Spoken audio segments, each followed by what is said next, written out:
சட்டவிரோதமாக வெளிநாட்டவர்களை KLIA அனைத்துலக விமான நிலையத்தின் வழி முறையான சோதனையின்றி நாட்டிற்குள் கொண்டு வருவதற்கு 300 முதல் 2500 ரிங்கிட் வரை பணம் வசூலித்து வந்த குடிநுழைவுத்துறை மோசடி கும்பல் ஒன்று அதிகாரிகளுக்கு லஞ்சம் கொடுத்து வந்துள்ளனர் என்பது கண்டறியப்பட்டுள்ளது.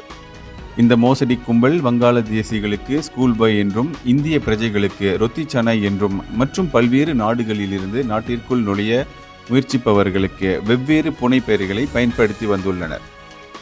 அதிகாரிகளின் முறையற்ற வேலை நேர மாற்றத்தையும் குறைந்த கண்காணிப்புள்ள நிலையையும் தங்களுக்கு சாதகமாக பயன்படுத்தி வந்த இந்த மோசடி கும்பல் சோசியல் மீடியாவிலும் வாட்ஸ்அப்பிலும் இயங்கி வந்துள்ளனர்.